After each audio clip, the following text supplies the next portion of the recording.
So, Karan, welcome to episode 5 of BBM Talkies. I've known you as a great friend, a music aficionado, a fitness enthusiast, a crazy track rider, a dashing young man, and an entrepreneur. But for the rest of us, why don't you tell us what do you do for a living? First of all, thank you so much for having me on this show. And of course, uh, you being here, I have to be here because you're a friend and it's our show, right? Yeah, BBM absolutely. is our show. So, completely excited. And I know you're doing a fantastic job. And I saw those two episodes, they look fantastic. And for all the viewers, you should watch these great talkies shows because it involves a lot of stories from various different people, various different walk of life. And just to talk about myself, my name is Karan Chettri. I'm 51 years old and I'm an experiential marketer. I was born and brought up in Delhi, and so I've been a Delhi boy. I used to play a lot of football when I was young. Then I won the Delhi state champion for Taekwondo. Wow. And after that, I mean, of course, in school I used to do a lot of biking. I used to have RX 100 and did my schooling in Delhi itself. Of course, I was born then by college from Bhagat Singh, and I was a commerce student. And after that, I did some computer course, but fate had some other thing for me, so I diverted, or I would say by default, I went into something which was called event management those days. Now it's called experiential marketing. And yes, so the journey has been very different, exciting, challenging. But as I said, being a biker, you always love challenges. So, Yeah. so here I am. Brilliant. Thank you. So, the whole agenda or the purpose or the mission behind this podcast, Karan, has been to share the kind of knowledge, the learning, the support we've always had as BBM to take that to the world. And I think, look, I've known you for a while now, and little did I know, while I believe that I know you fully, little did I know that you've also done Taekwondo and I've also done Taekwondo. Oh wow, I've done nationals too. I was doing for Tamil Nadu. This was way back in my 6th, 7th standard. So there we go. That's so amazing. interesting. But this is an often abused term, the event management and experiential marketing. But I know you've done massive shows. But can you tell us how did you get into this industry? How did it happen? So post college, and then walk us through how you got into this. Okay, this is very funny because being from commerce background, I took up a job in an NGO and I was doing some basic accounting work at that time, very boring stuff. And I met a friend of mine called Bidyut in a party, and he said, "Kya kar raha hai yaar?" I said, "Yeah, I'm working on this thing," and I'm like not enjoying. He's like, "Why don't you come?" And I'm working for a company called Fremantle. I'd never heard of that name. I said, "Fremantle?" He goes, "We are the producer of Baywatch." So that's where I said, I'm game." So did you get to go behind the scenes Baywatch? No, I didn't. But of course, I kept thinking that one day I'll meet the Pamela Anderson. But anyway, so I went for that interview. I got the job. So I worked there for quite some time. Learned a lot. So we used to produce a lot of game shows and shows, and did a lot of stuff in television. And then after that, I met these two gentlemen, Roshan and Sukrit. So Roshan was at a point in time, I think I remember sometime in 2000s, early 2000s, or No, late no, this is 90s. late 90s. Late Late 90s. 90s, right. Iconic game show. I'm not remembering the name. It was Public. He used to do a public demand. Then he used to do a game show called Family Fortunes, which I was a producer in that. Wow. Assistant producer for that. Sorry. And there was another game show called Born Lucky, which he used to host, and which I remember as of now because at that time Roshan was doing pretty well. He was also an anchor in one of the radio show. So anyway, so Roshan, and there's a gentleman called Sukrit who's pretty close to me and a dear friend. And so they said, we've started our startup, which is event company. So why don't you come and join us? Now I was working for a multinational company, and suddenly there's a startup. I had no idea what event management was. But anyway, sorry to interrupt. This was 1990. This is 1997. 1997. Yeah, 97. And 97, yeah, 97 and something like that.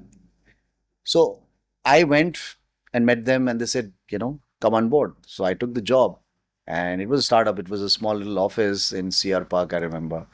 So I joined this company called Encompass that time. And that's where my journey of events started. So it was fun, a lot of learning. And yes, so since then and now, I've been in that industry and I'm loving it.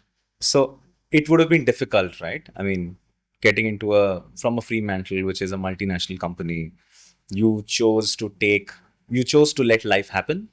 You took that move into a startup when startups were not known as startups and they were not half as sexy as they are today.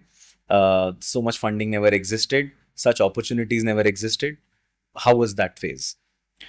I mean, it was challenging. It was challenging because no one knew what event management was all about at that point of time. Of course, we were struggling, and we were a team of what 8 or 9 people at that point of time, and the whole idea was to grow the business. And of course, while the promoters were doing what they were doing, we were assisting them to ensure that everything on ground was done. So at that point of time, where things were not structured, so you can imagine, technically, infrastructure wise, we were very, very weak to what we are today. And still we did what we did. So I mean, so that is something which I have to give it to them and give it to our team at that point of time, that we pulled off some very complicated shows and multi activations all over India. So yes. So you prioritized opportunity, agility, you will let life happen. And then you took the plunge into something which was probably at that moment in time far less lucrative. So I don't see. So I don't. As I said, that my job with Fremantle happened by default, thanks to my friend of mine. So if you call it in today's world networking, so I got an opportunity. I took it from there to Encompass. I never saw it like a lucrative kind of thing. It was nothing that I wanted to make money. I wanted to learn, and I think this is one thing which I would like to say to all the young audience, that whenever you're in a situation where you are starting up, I don't think about money. Think about that you should have a good senior person or a boss from whom you can learn. And because you're investing in yourself, I wanted to learn. So I did learn a lot of things during those 3 or 4 years of my career. And I think if you go through event management, I don't think even the most successful event management company can honestly claim to be fully structured, because events by nature are chaotic, right? There's so many things which can go wrong. There are 150 moving parts. I remember I started my career through event management again. Oh my God. Yeah, this was in my engineering. Before my engineering was 2000, and between 2000 I finished my schooling, and then 2000 I had to start engineering, and there was a gap of 3 to 4 months. And obviously I had very well-to-do friends, and obviously our business was going through a tough time at that point in time. And Dad said, "Look, I can't fund your endless escapades and going out every day." And that cafe coffee day was new. It was getting too much. My dad said, "Dude, figure it out. Earn. I don't need your money." So there was some biscuit sampling happening outside. I walked up to that kiosk and I said, "Dude, I want to work." He's like, "Are you sure?" I said, "Yeah, I want to work." He said, "Why don't you come to our office tomorrow?" It was a marketing company, and they needed some promoters. So my first job there was uh, distributing pamphlets for Satyam Highway. They had just launched their internet service for $75. They made us walk about 10 kilometers a day wearing a stupid apron. And yeah, it was my first job for about 6-7 days. I was very careful that none of the girls in my school saw me, because you don't want to get caught in a you don't want to get spotted in a big apron says stop oogling, start surfing and stuff like that. So I think events teach you so much. Yes. Yes. And so, as I said, that, when I started my events and entertainment career, I realized a lot of things. It gave me a lot of confidence. I met a lot of interesting people, and that should be a motive in life. We should meet interesting people. Events does that. Experiential marketing does that. From various different brands, you'll meet some great leaders. You'll understand their mindset. You'll understand. It's all about mindset. You'll understand their mindset, how they approach things. You'll get to know so many things about strategies for various different companies, and you understand those things when you hear it. So therefore, you should always have your eyes and ears open to see and absorb some great speakers coming and telling you free of cost.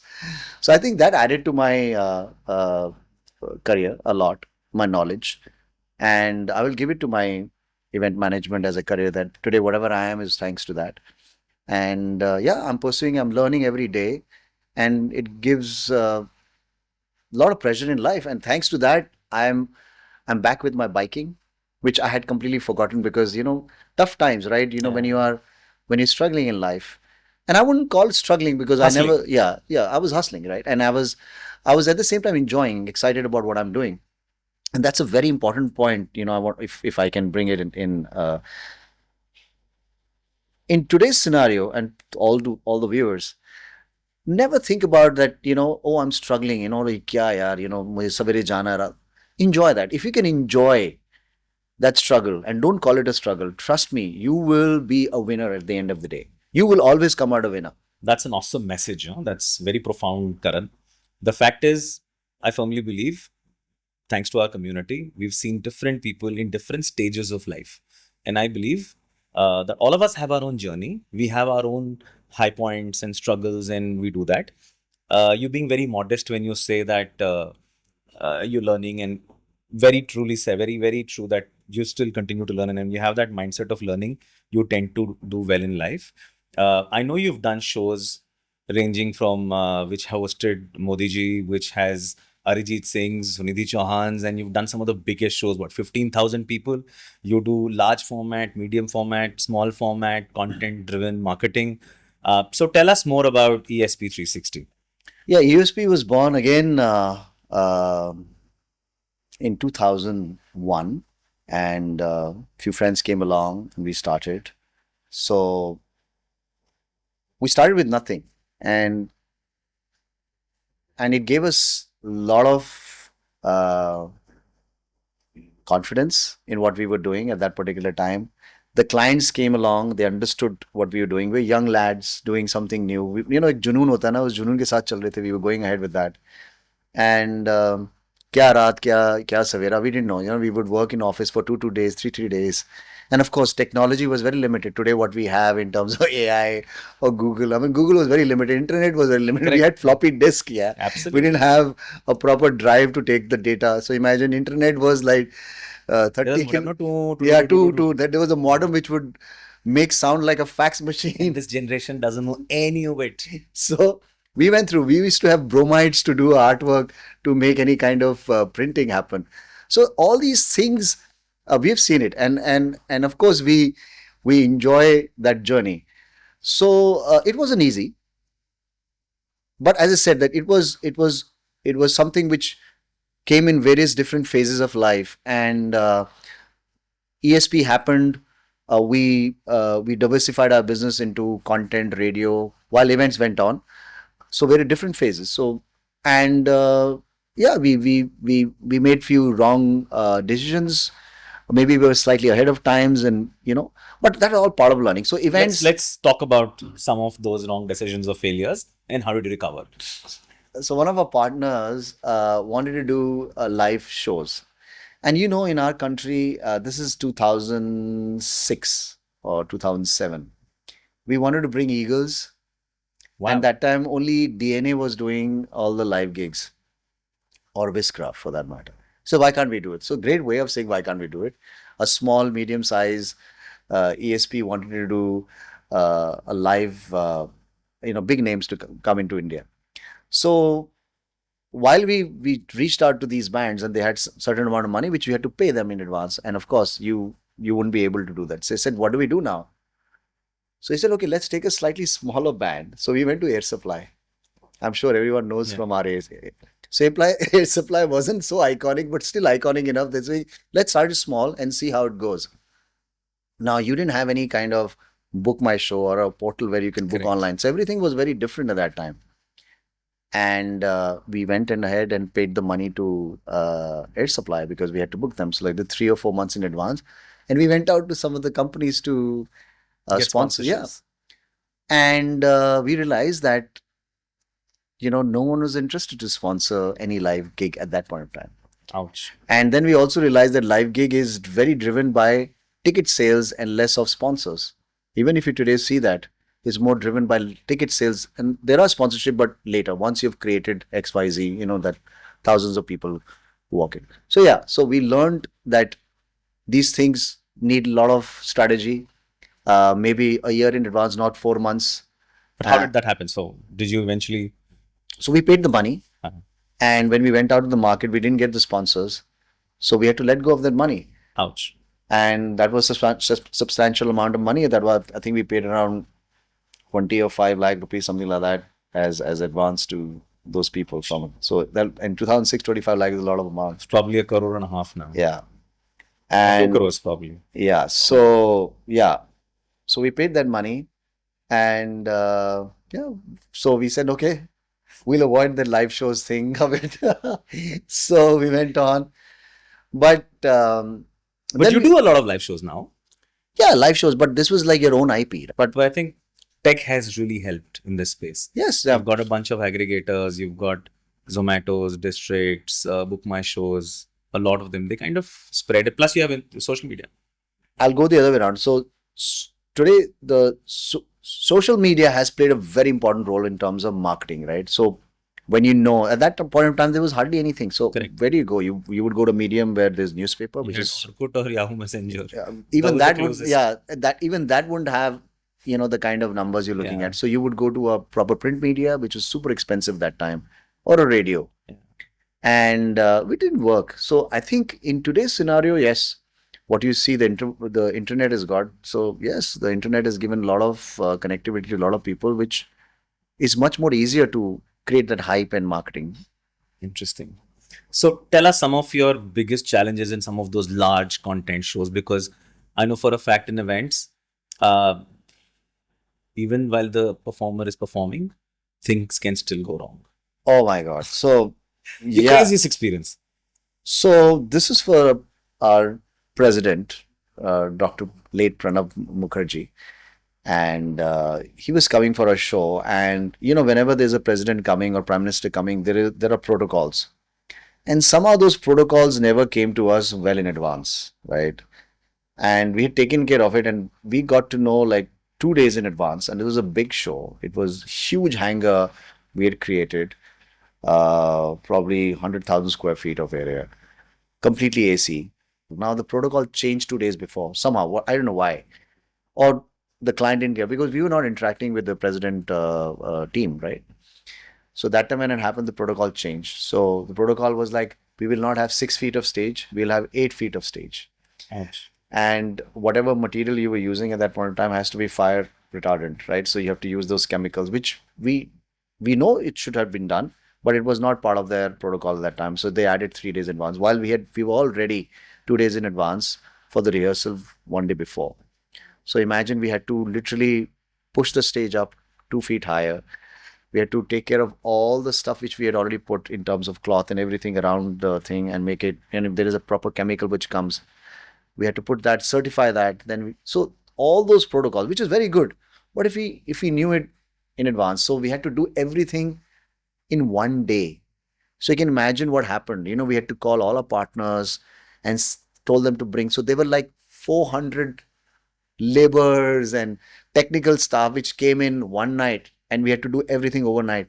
And next day morning, where they come to do that proper checks, that happened, and we were ready. But it was like a nightmare for us, that one day, not even one day, actually, those 18-20 hours. So my example is that it's like a duck, right? An event manager is like a duck. So you see calm, cool, everything in control, but there's crazy paddling happening at the bottom, right? Yeah, you're so right. Actually, it's crazy. It's like a hummingbird trying to fly with so many, you know. I mean, anything can happen in a live show. You know that. Yeah. And what happens is, like, we are under so much pressure. Not just the person who's on the console, but people backstage. So there are 1,000 things. Right cue, right video to come in, the lights to come in on the same time, the audio cue needs to go on sometime, the generator needs to be right. What happens if the generator goes off? Blank. You can't do anything about it. So you have backup generators too? You have, but still, even that one genset goes off, that means there's a lag, right? In a live show, you can actually notice that something has gone off. Shit, yeah. What do? You can't do anything, right? So this is something we have to live with it. But it happens. You might have a backup genset, and there's a thing which are now never used to be there before now. You can actually switch real time, but still that little lag can come in. Right? But things have improved technically, that these are the serious issues you might face, but they might say, no. But when it happens, then they say, oh my God, yes. Because if you don't have a backup, that means your Gen set is gone for some reason, and you can't bring that thing on. And it has happened not just to me, to so many people. And it happens like twice to us.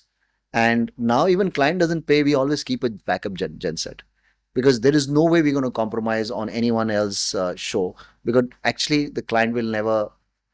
I mean, for them, it's your responsibility. Yeah. And when your name is associated, so credibility comes in. Yes. And a lot of times these events, when you do them well, you may not be appreciated, but then you do This is them thank you, badly, sir. Yeah, thank you're you. bashed. And recently it happened, one of our clients, where we were given literally 10 hours, not even 10 hours, 8 hours to do the setup. And it was a large format setup. And we did it. And we ensured that the show happened. So for you, large format is what, 10,000 plus? No, large. 5,000. See, when I say large format is not from the number point of view. It could be 200 people also in the room, but it's a large format because the paraphernalia around it, the stage, the LEDs, the kind of content which is going. There are multiple things, registration desk to everything. So there are so many things which are happening around it, which needs to be taken care of. So was, say for instance, somebody like an Arjit Singh, who's a big phenomenon, you've done some shows with him. Is that a very, very large format and completely chaotic because fans can go berserk? So How do you handle such situation? Do you have protocols, etc.? So within your every organization? artist, so like Sunidhi, Sonu, Arijit, or any artist you work today, they will always come with certain amount of requirements. Everyone has, and you need to have a qualified team who is engaged with the artist management or a manager, so that whatever you are trying to do is coordinated well. So if you don't have a qualified team, what happens? There's a gap, and that gap shows on the show day. So I, as an artist, will never have a problem. It is the equipment what they want. Yeah. And if you don't have a qualified, as I keep saying, if you don't have a qualified team who's to coordinating and ensuring that technicalities wise it's taken care of, then you So are. if we have to do an event, if somebody wants to do an event, so important that you find out your event partner and they should have a qualified team to handle the kind of artist or sports person or whoever is coming on board. So this is an industry where you have a zillion people supporting you, right? You have a ton of vendors. Can you give us any other challenging example of how you have managed to make this challenge and then surmount this challenge and probably get to a zone where you delivered event smoothly? Have you done some, how do I put it? Have you done some innovation at your end which helps you do events better today? So this was a okay. So we were doing a road show that was for 22 cities, and while this was not our KRA, but the client wanted us to help them. So we had this new car company which was launching in India, and they wanted us to carry their cars all over the thing. And so I knew this friend of mine who has these, 400 trucks in his domain. So I called up and I said, dude, listen, I need your help. He said, okay, sure. Yeah. So just to ensure this was, and we sat and he said, listen, boss, if these cars don't reach on time, because it's not our job, but they were not trusting their own partners, they're trusting us. So I said, listen, it's a big thing on us and we are not a transport company. What can we do? How can we ensure? And this is like what, 4 years back, 3 years back, 4 years back. And we said, okay, fine. What we did, so we got this GPS thing, and we told the driver, and we hired few people, and we make them sit in those cars with the tracker, with the GPS tracker, to ensure that even if even our guy tries to misguide us, or the trucker says, no, we have not reached, we will know exact location, Wow. right? And with that GPS tracking, we know how much time will it take for us to reach at that particular stage. And if there's any challenge, can we send? So we had backup of trucks in nearby cities, thanks to my friend and his Wow. network. So we knew that if this guy is stuck somewhere, how much time will it take for us to go take out this car, put them in that trailer, and bring it to the thing. But here we are. So I'm sure a lot of folks who are from my industry will realize the kind of challenge Yeah. we do. But it's, as I said, Shashank, as a sports person, as a biker, and as an event guy, I mean, all these three combinations are deadly, man. I mean, you can do anything in world. So some of my event management experiences I've had, it's crazy. You're right. So event managers are jack of all trades. I've had situations where we were hosting a bunch and about say 100, 150, 200 people, and party's over, everything is over, and late night I get a call from my team that this was way before that people are hurling stuff at each other. They're drunk, and they were essentially taking out kettles in their hotel rooms and smashing each other because they drunk. It was a drunken. It was a free for all at that point in time. So yeah, you everything gets thrown at you. You really don't know. The event doesn't end till the guys go home. It's crazy. It's crazy, and I think event management to experiential marketing is evolved in India. So one thing about I'm a big patriot. So in our country, if you have to say that we are good at adapting things, and I think and hats off to our technical people, partners, large format screens, what we do, everything we have adapted a lot and No, I moving think fast. I agree. The kind of content coming out, the kind of quality of events which are being hosted or done in India, I think are unimaginable. I think I was there at one of the, I think Russell Peters, somebody was performing and I had gone. That was the first time I had gone to Yashobhoomi. It is unbelievable. I mean, we had a Pragati Maidan, we had the India Expo Mart or something in Greater Noida. Now you have Yashobhoomi is massive. Yes, it's massive. So, I mean, we can host world-class events. Yes, Massive spaces are being created. So massive. So massive, and even Bharat Mandapam. I don't know if Yeah. you've seen the new Pragati Maidan, which is completely transformed and amazing space.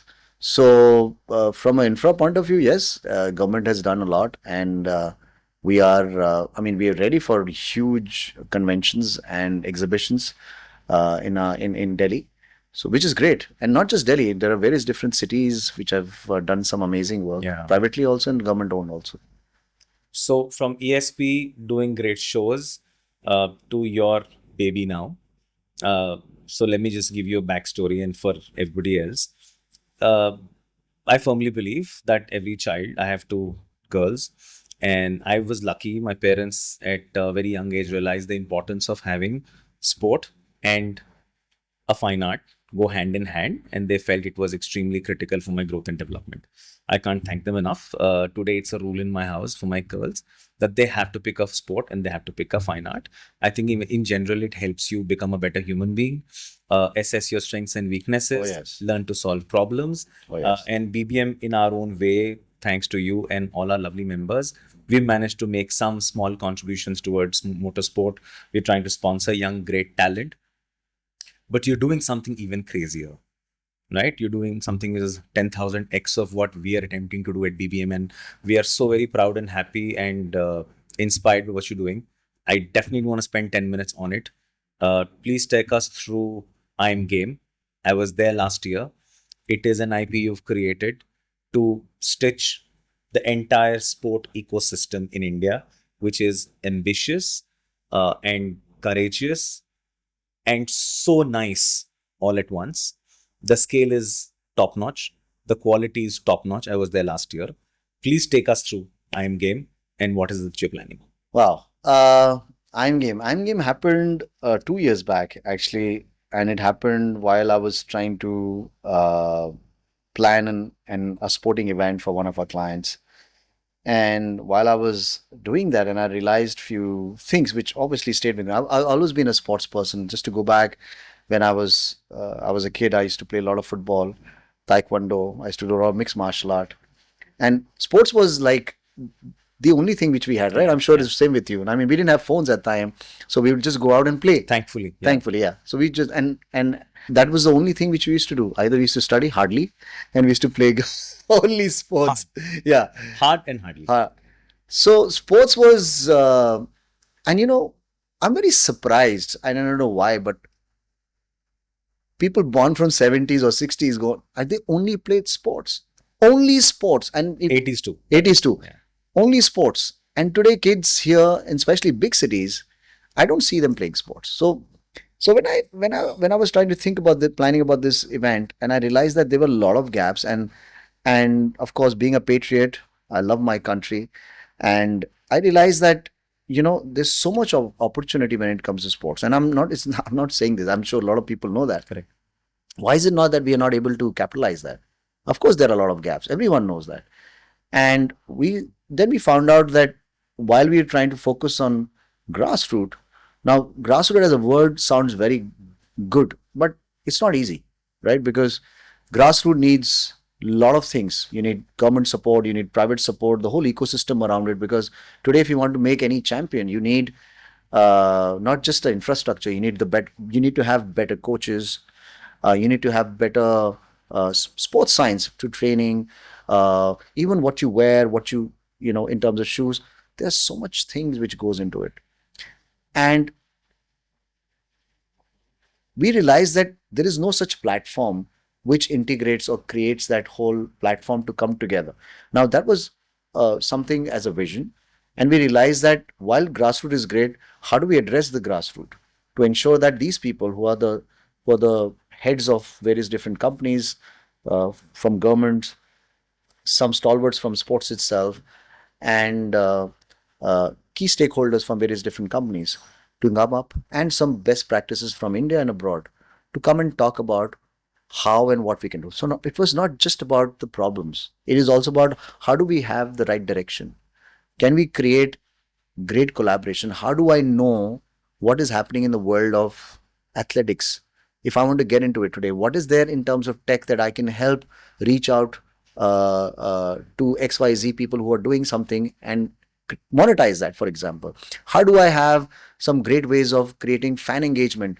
Without that, you will not have any game reaching what it True. should be doing, right? Absolutely. So, and technology plays such an important role. Everyone knows that, but where is it that platform? Yeah. How do I get to know this? What is happening in the world of sports in our country today? And at the same time, is there a forum which also helps us to collaborate and take the right direction, which is actionable also? Something which you can do.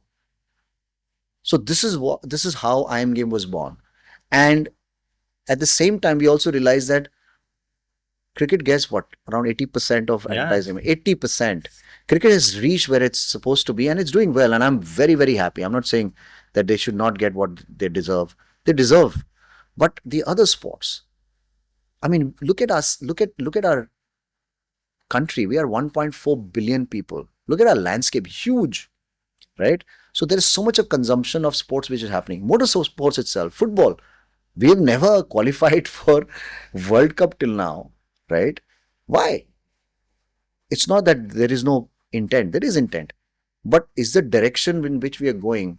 And there are so many things, as I said. Yeah. There's tech, there's sports science, there's coaches, right? If you don't have these people, that talent will never come out. I like what you said. It's the ecosystem, right?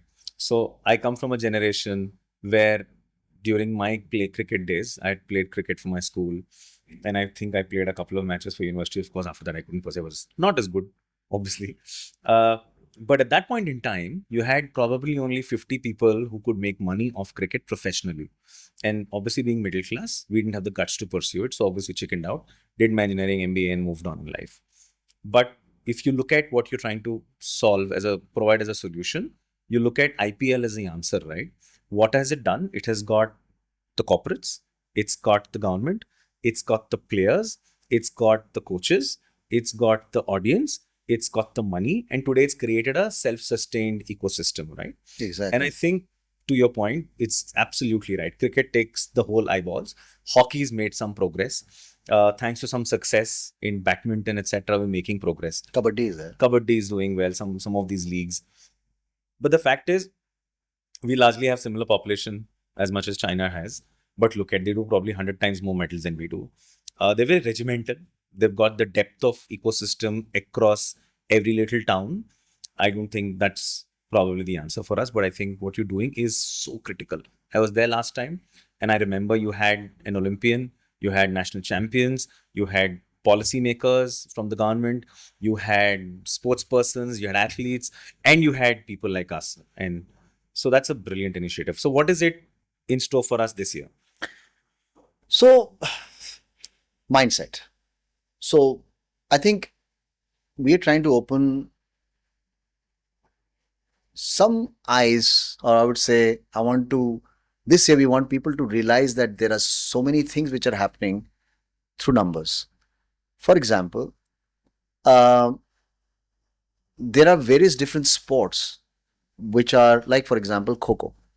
Kho World Cup happened this year in January, and that collaboration of Kho happened on Iron Game, Wow. and that's how Iron Game was. Uh, the key members were part of the whole opening ceremony of Kho and running the whole show for the Kho for 7 days in IG Stadium. Um, Not just that, we also started recognition program, and last year we recognized our ice hockey team member, Mr. Harjinder Singh Jindi, and we funded them just like how BBM trying to. I mean, we are a very small organization, but as I said, there was intent and purpose to help, and we helped them with few funds. And today, or not today, as in few days back, I would say like 3 weeks back, they won the bronze medal. Wow. And ice hockey. If you ask any Indian today, I didn't know that we had exactly. ice hockey team. India has an ice hockey team, and you know what? All these girls and boys play in Ladakh. We don't even have a proper stadium. Which there is one which was used to be there, but I think they're making it again. In I think it's in near Dehradun, and so I think there are so many things. So we are telling the world, and especially the corporates, that let's be part of the journey. Let's not wait for these people to go and win the Olympics. Isn't that a better way of getting your ROI than waiting for them to win a medal and then say, hey, you know what, I'm going to sponsor Neeraj Chopra or XYZ, because he's won a gold. Be part of the journey. And you know what, some of the corporates have done that, but there are like 3 or 4. And Jindals are doing some great yeah, work. so four or five of them. I mean, And look at the population and landscape. You need more, and you can't do that. So everybody needs to understand. And this is so when you have money being invested, and you don't have to invest the money kind what you're doing. I don't think you need crazy amounts of money either. Yeah, right. You need smaller amount of money, which motivates these coaches because they keep don't them going. I mean, yeah, keep them something going. as simple as even protein supplements. Exactly. For their diet supplements for their food. This one. So, be it nutrition, be it in terms of kits, be it in terms of some kind of money which gives them to go for these new trainings, or maybe training program, not just for the athlete but also for coaches. But remember, coaches make champions. Correct. Let's not ignore coaches, right? The mindset of the institution and education system also, which needs to be open, right? We want to open them to understand that you need to make sports mandatory now. It's high time we realize that sports is very important, not just from a mindset or mental health point of view, but also to keep yourself fit. We need. Honorable Prime Minister wants India to be fit. Fit India movement was given, right? This is one part of it, right? How the ecosystem within school we can become so strong, which will help create champions, because grassroots starts from there. How you can pick a kid which is 6 years old, 7 years old. Who does that? It's the school which starts those program. It's the coaches who identify those kids. The coaches go to the right institution. The right institution then brings those kids. So it's a complete networking which is supporting that system. That is what we need. While it might be there on paper, but is not being implemented the way it should be. I think some schools have made some starts somewhere, but a lot of them especially don't prioritize sport as much as they should. In our times, they did, right? In our times, I remember I played some 5 or 6 sports, but I was till 6th standard or 7th standard.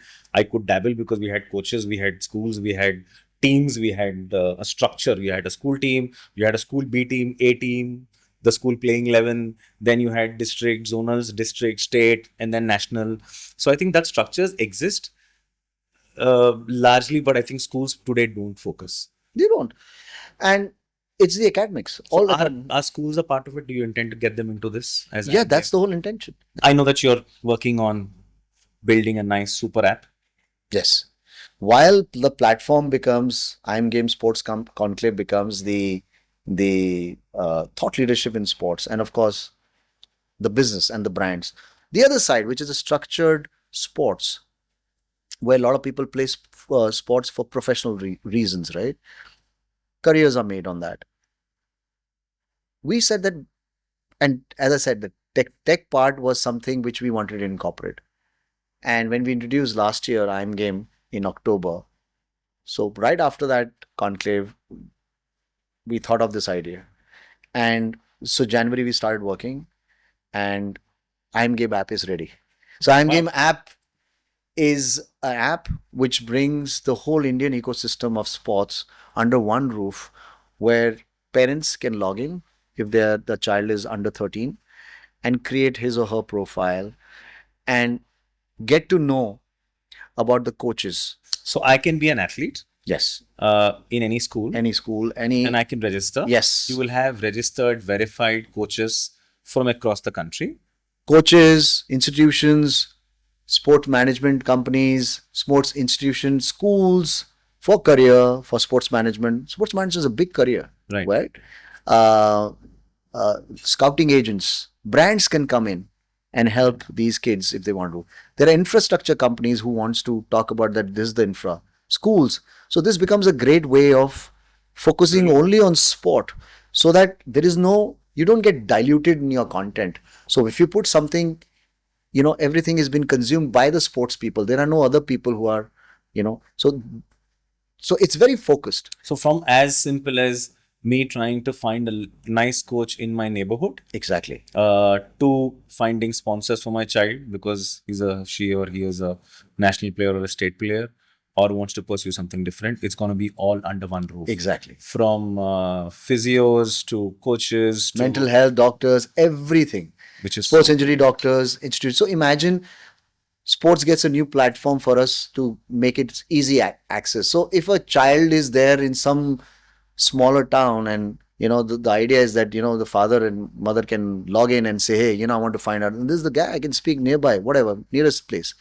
So that is one aspect. The other aspect is how we can build community. For example, BBM comes on board and wants to take this further and say, I want to bring my community onto what people would, from a sports perspective, motorsports perspective. It could be a small, what we do here on the tracks here, right, where we do a small coaching session. So imagine Correct. people want to come, and you'll have all these people highlighted in that area that they're interested in motorsport or adventure sport in motor, and you can easily access them and create a small workshop where people can come over their life, and you can easily make it a ticketed event also through that.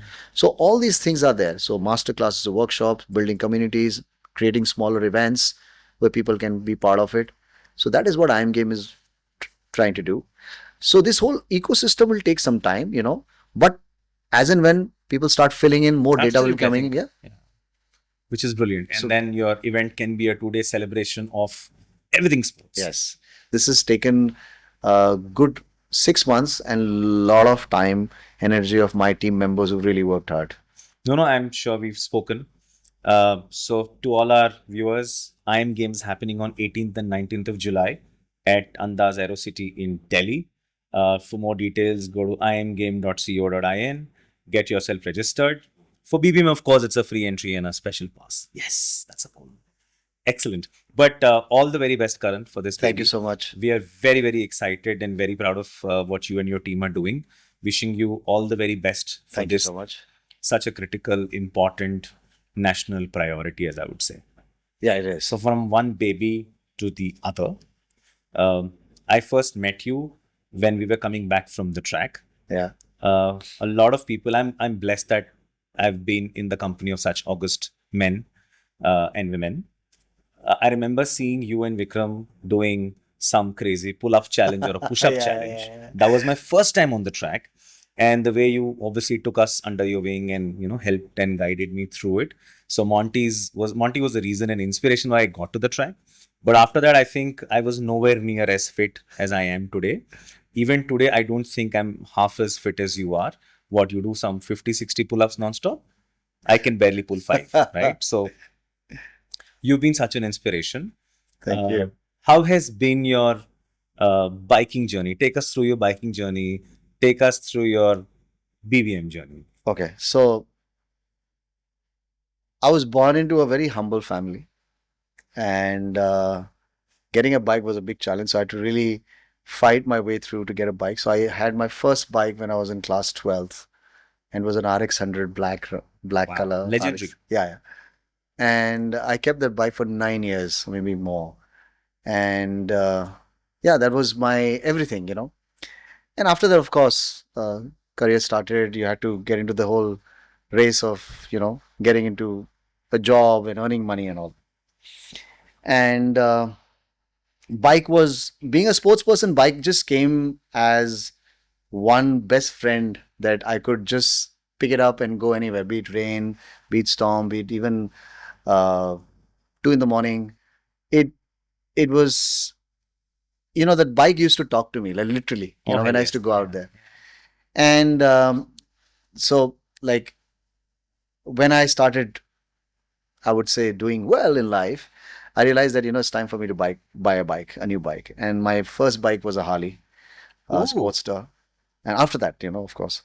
And I used to have a Yamaha and a Rajdoot 350 also for a while, which was a second-hand bike I bought for just to, have fun with. And then, so after that, I bought Harley, iconic bike. Harley had just launched, so I went and booked the bike. So I got the bike. It was beautiful, enjoyed it. But somewhere down the line, मजा नहीं आ रहा था यार. Somewhere I thought, नहीं यार, ठीक है. So I kept it for a while, and then I bought a Honda CBR 650. I said, no, I'll, I'll go, I'll go a little higher when it comes to age. Try to look slightly younger than be on a classic bike, which I love. And I think that time it was only Harley. There was nothing, and you had Royal Enfield. Then Honda happened, so I bought a 650F, and I kept it for a year. Loved the bike, and then. But why did you sell the RX 100? Because I remember you telling me that you met Pratima first when you had the RX 100. Oh yes. And obviously, if Dashing Man on RX 100 should have been what, head over heels? No, didn't happen like that. Trust me. I met Pratima. So a dear friend called Parinita, who's from my school. She was my batchmate. She was visiting Delhi, and she said that one day that, Karan, I have to go meet my best friend, and she's in Pusa. I had no idea what is Pusa. I said, I don't know what is Pusa. Okay, let's go find out. And there was no phone, no Google, nothing. So of course, so I went on and somehow found the place. And Pusa is a hotel management institute, IHM Pusa, which is supposed to be country's best. And so I met Pratima over there for the first time. And of course, this was 1993 or 4.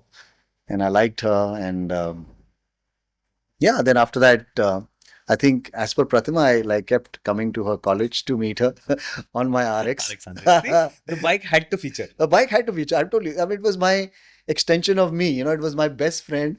And as I said, there were times when we used to talk to each other while riding. Yeah. So I've cried on that bike. I've had my best time of my life on that bike. I've yeah, all those excitement. I mean, that bike had experienced with me. So yes, I had to sell it because it was very old, and it was giving me a lot of trouble. So I think I had to, yeah, say goodbye. And as I said, that time I didn't have money, so having that bike and taking care of it and buying another thing or something else was very tough for me. Yeah. So I had to But let before go. we come back to the next bike, I have to talk about Pratima. So I remember we were coming back from BIC. Yes. And we were luckily got into a chat. We had 1.5 hours thanks to the traffic. And obviously that's the power of the community, right? So and in no time you became a BBM member. And one of another days we went to the track together. We were coming back, and I was like, look, I believe, and we had this conversation. I said, I need to have a sport and a fine arts for my kids. Both the girls are so and so age. I want to try and put them. And you very humbly, sheepishly said, yeah, my wife runs one institute. Why don't you go check it out? And that's just being too humble and too kind. I walked in. I think it's one of the best academies I have definitely come across. The kind of high quality work she's doing. And lo and behold, I also know that I also get to realize that your daughter is outstanding in Thank you. music. She's been making us all proud. She's on Apple Music, which is brilliant. Your son's been banging the hell out of drums and guitars. So I think it's a very genuinely blessed family. Touchwood, God bless. Thank you. How did all that happen? How did music happen to? I mean,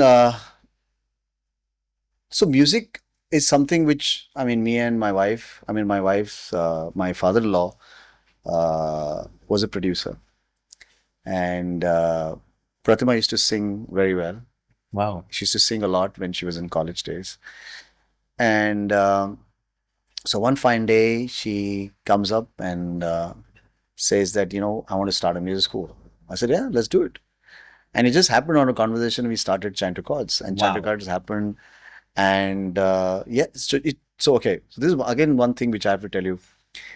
Sustainability is very important. So therefore, you have to be a little bit stubborn about few things. People think that, oh, things can change in 1 or 2 years or 3 years. No, I mean, if you want to build something, it takes time, and something which is taking more time, that means it is a great idea. Correct. So it took 7 years for Pratima to build Chanto Chords to what it is today. Wow. And it's one of the largest music school in Gurgaon today. And she's respected in this community. And thanks to that, my son, he's done grade 8 at the age of 13. Wow. And both from drums and guitar. Kiara at the age of 13 again, um, vocals and keyboard. So both the kids were introduced to music thanks to Chantu Gods and Pratima. And that added so much to their attitude. That's not even funny. Wow. Agreed. Completely. They're creative. Both of the kids are so creative. Both the kids have ways of taking care of things. Both the kids have mentality which I'm very proud of. I'm sure my wife is very proud of. And I think they're very blessed to have such lovely parents. And they're very Because Kiara has been doing shows independently across the globe. And I think that's no mean feat. And she's genuinely good. I'm not telling because you're my friend, but she's genuinely good.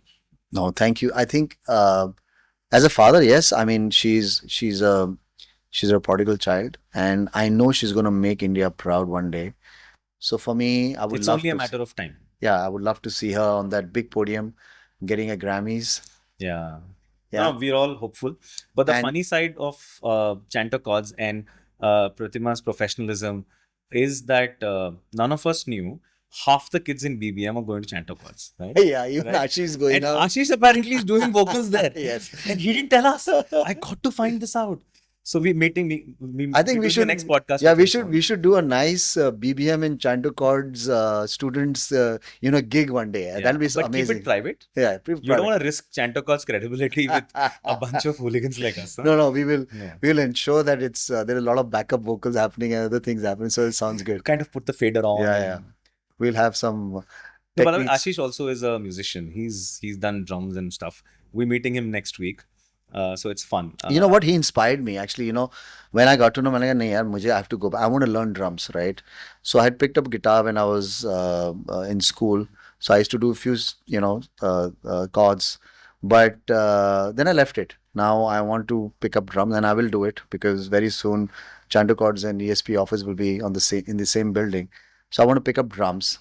And going back to that trip, I remember when we finished that track day from BIC, and I was coming in your car.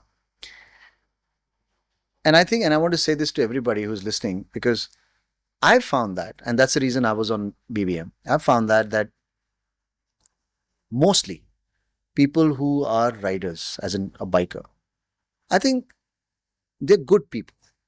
Yeah. They're good people from a perspective of that they will stand by things.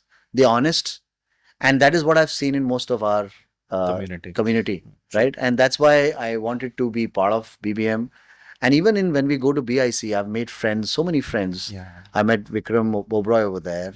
Very grounded person. Amazing. bunch of Amazing. people. There is. I mean, we will do injustice if we. yeah. name, So right? there's so many characters. My life has changed, Karan. I mean, like I said, if I am whatever fit I am, I think I'm in the shape of my life. I've never been fitter in my life. And that's down to people like you, right? You and Vikram single-handedly inspired me so much. I mean, it's just unbelievable, right? The quality of life is so much better. You learn from the people with very genuinely. I remember you were driving an S1000RR, and then you said, dude, I want to get back to 600cc bike so that I make myself better. I mean, those are very, very difficult decisions. I tried to overcompensate my lack of skill with a more powerful bike. I did it, but I think you still time like 10 seconds better than me, which is unbelievable. No, actually, again, so these are the things which I was learning from other people, right? Correct. So, in fact, I went to BIC thanks to Saran. Yeah. So Saran ने मुझे बोला कि Karan, you're a good rider. Why don't you? And I had bought a bike from him, which was a BMW S1000R. Can you believe the force of nature? Right. How great these communities are. Yeah, I mean, So we have some surprise coming up. Really? Thanks to Saran and thanks to somebody else. Okay. But we'll get there. so in a few Saran, minutes. I met Saran, and he's a great guy, and I think he's like, I got this from a Russia movie, Chris Tucker is the fastest mouth and fastest hand from Asia. The fastest mouth in our biking community is Saran. He speaks so fast. Yeah. I have to literally listen to his and like literally focus on what he's saying. He's so fast when he says, right? Yeah. But a great dude, and he said, "Why don't you come to BIC?" And thanks to him, I went to BIC, and when I went for the first time, I took that S1000R, and it's a naked bike, right? A beautiful bike. And I bought my new suit. I said, okay, I'll go and I tried everything, and I realized, man, this is something amazing. And therefore, to all those folks out there, I would say that, and if you join BBM, I'm sure there are a lot of benefits to it. But when it comes to riding, I'm not saying don't ride on the road. Ride slowly. But if you want to really enjoy your torque, your I engine, think if you really want to enjoy riding in general, I think the pinnacle of that is on the track. track. I do off roads, I do on road, but I think track has been the most transformational experience for me. In our episode 1 with Prashant, I was telling him my life changed thanks to Monty. He put me on track again. Like I said, I met you, I met Pankaj, I met Vikramji and everybody. A lot of lovely human beings. Right? I met Saran there. Such amazing characters. You learn so much, so much inspiration. I've become a better human being. My life has become better. My health has become better. My focus is better. I'm so much more grateful.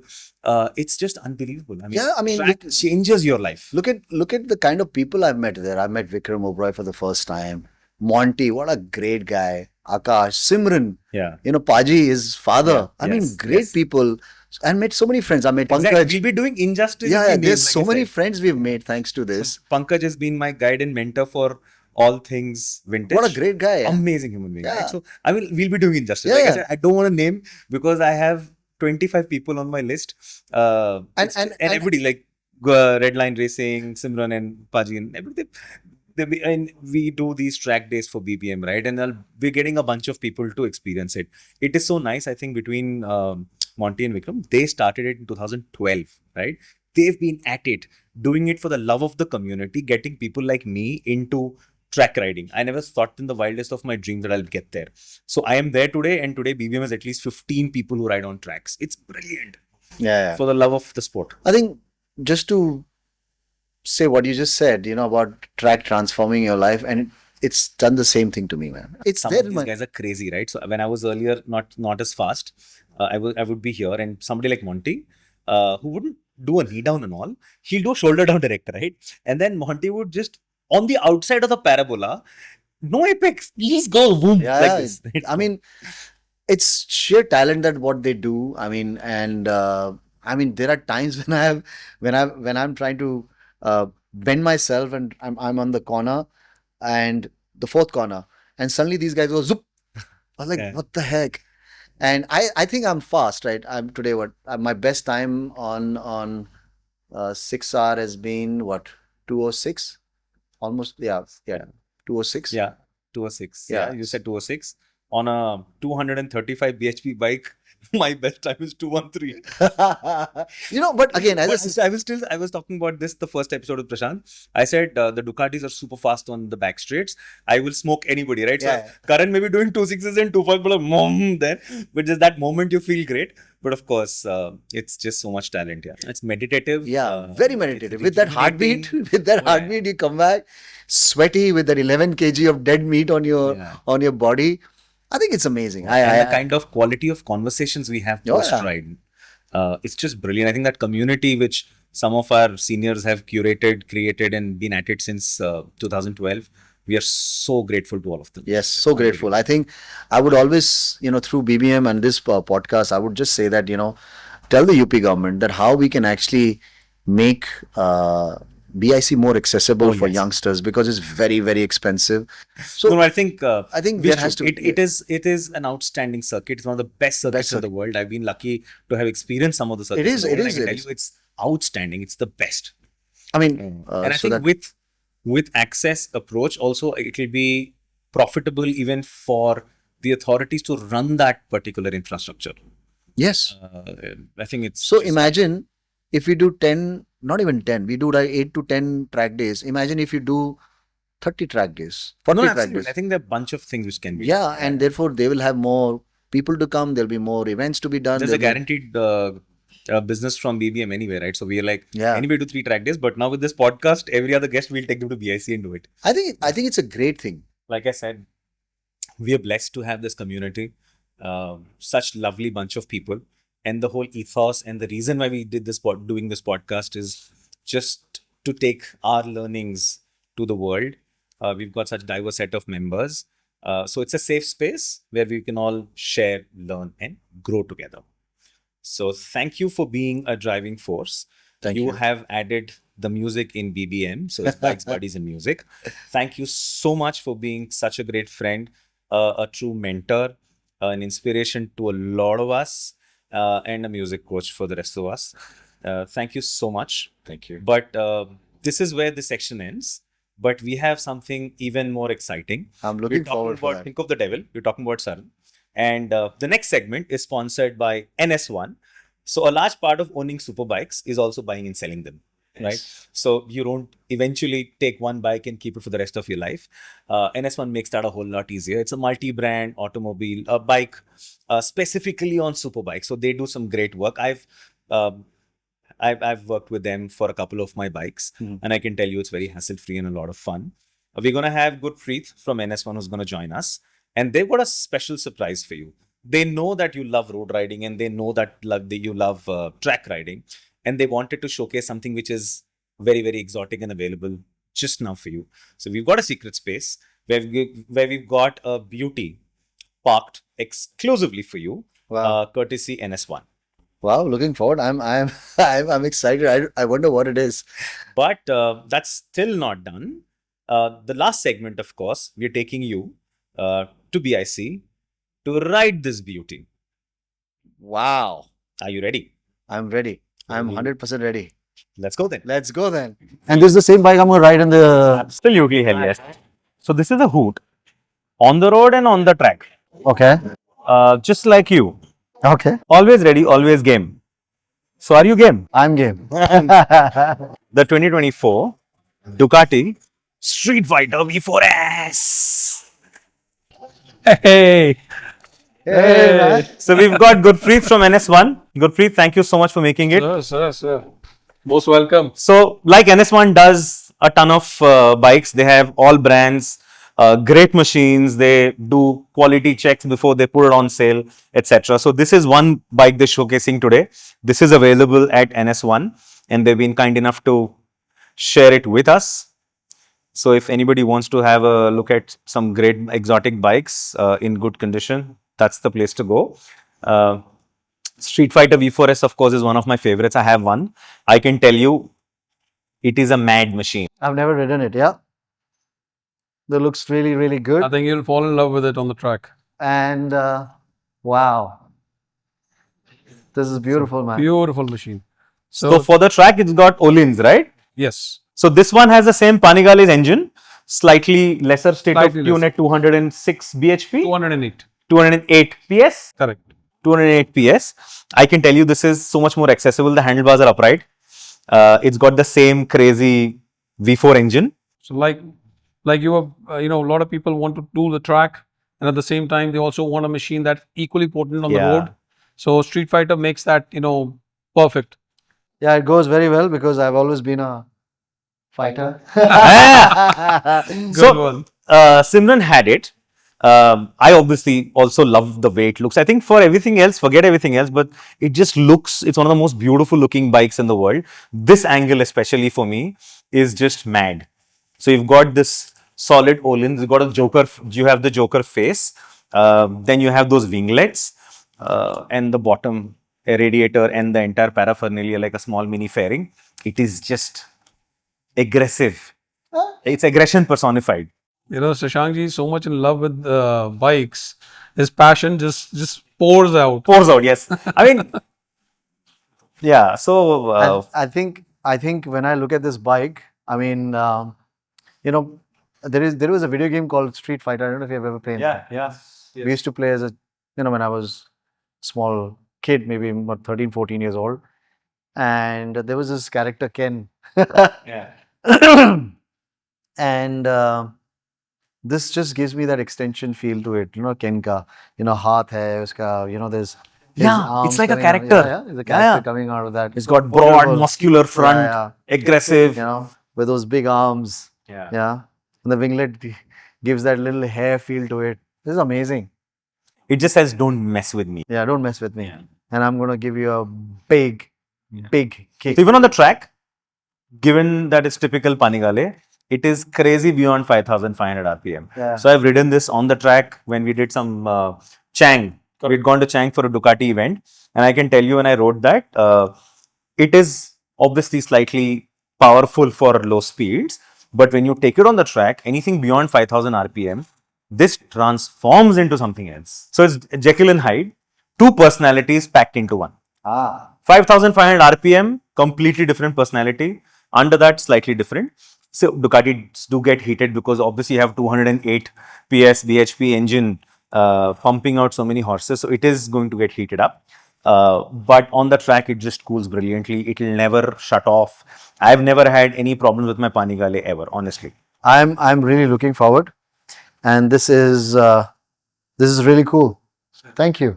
I would love to take this baby on the This is On one the of track. one of the pieces from our premium collection at NS1, and we at NS1 procured the most well maintained and with good service record these machines, which because they're finding a new home, but at the same time we want to give the new owner the confidence in owning this machine. So NS1. Flip this on. We can't turn it on because we're indoors.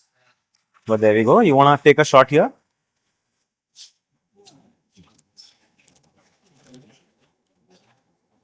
a digital speedometer that small still looks so interesting, right? Yeah. Yeah. So you have It's like interesting. design is- Yeah, very interesting. A small one, but looks very, very, very compact and nice, right? So here you have a lap timer. Yeah. So I never use a transponder on track because it lap timer on and it's got a GPS, so it navigates around the track.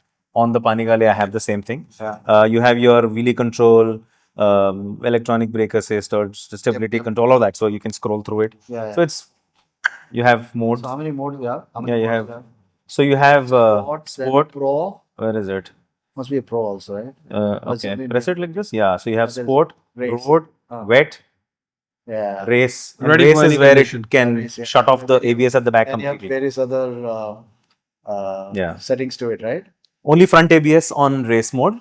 It's brilliant. It still has cornering ABS, other controls. So it works brilliantly. I mean, like I said, I'm not a pro like you on track, No. but still effortlessly the SP and this platform carries me and it's helped me to get to 212s, 213s now. No. It'll be fun riding it. Yeah. Beautiful. It's amazing how these machines are like completely, and the tech. I think on Ducati, the tech is just next level. And I was telling this in our previous one of the sessions that the BIC, anyway, you know it better than me. It's a fast circuit. Back and front is just flowing straights, mad speeds. And I think if you have a Ducati, then you can, like I did it with you a lot of times. You still time better, no doubt. You're like 6 seconds off. But No, the thrill of a Ducati on a back straight and home straight is simply unparalleled. yeah, you are you must be reaching what, 310 or 38?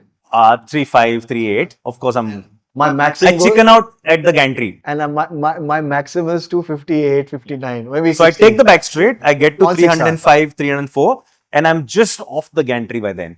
And for me, for some mental frame, I see the moment the gantry is there, I need to let go of the accelerator and start braking. So I just wait for it to go. The moment I'm crossing it, it's just out and and then Yeah. Auto blip is there. So imagine my bike doesn't have auto blip also. So imagine Yeah. I have to do blip with my hand like that. Yeah. So I mean, So you need none of it. You can just and go. That's it. Yeah. So you just go ram the gear lever downwards, and you can also flip it as a GP shifter if you Yeah, want. exactly. And that's a beauty. If you're riding on track, it makes life so much easier. So Gurpreet, you've ridden this a lot of times. I have. You've worked with Ducati in the past. Yeah. You've been the reason why I have a few Ducatis in my life. Yeah. So how has been your experience with the Street Fighter? It's a brilliant machine. I have ridden it mostly on the road. I have not ridden on the track. So I don't know its limits, but on the road, it's equally comfortable for what road riding should be. And it's massive power, but at the same time, the control is phenomenal. So on the road, all the braking, the electronics, the safety part of it is next level. So it's interesting. I was bringing the bike here today, and briefly, I just for a while I managed to get my hands on it. I can tell you, my V4S Street Fighter is much firmer. Okay. That's maybe because of settings what you. No, I've made it on road settings, comfort. I just realized that it's still a lot firmer than this one. So Ashish has this.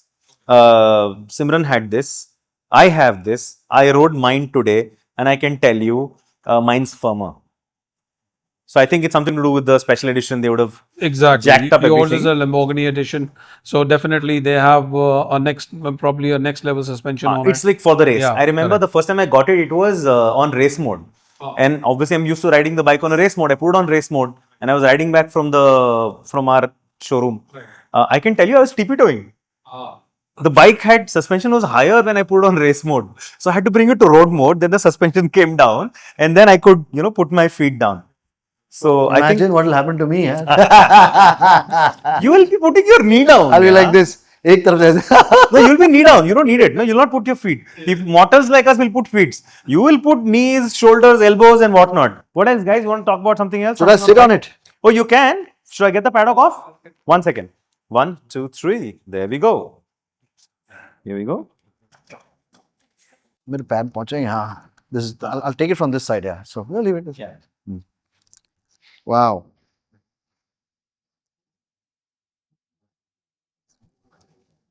The bike is amazing, and I can I can actually feel what I'm going to do it. What I'm going to do actually with the bike on the straight back.